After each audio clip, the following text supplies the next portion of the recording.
Tolerance is the phenomenon whereby the body adapts, specifically the brain adapts, to exposure to that molecule, such that we need more and more to get the same effect. And if we continue at that dose, we no longer experience the benefits. Typically, when we physicians learn about the side effects of benzodiazepines like Ativan, like Valium, like Xanax, we don't learn about tolerance as a specific side effect or a specific medical adverse event. But when I go around and teach on this subject, I like to point out to prescribers that in fact tolerance should be considered an adverse medical event.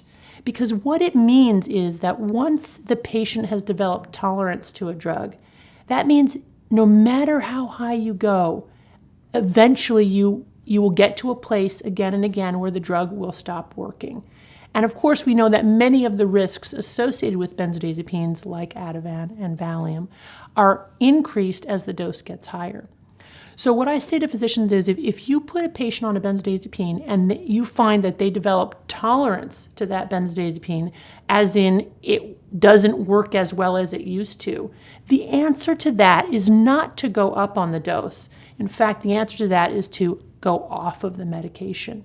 Because what you're essentially ferreting out is that this is an individual who will adapt to that molecule such that no amount will ultimately be enough to satisfy that need. Now, we don't actually know why some people develop tolerance and others don't. We don't even have a sense of what percentage of people on benzodiazepines will develop tolerance.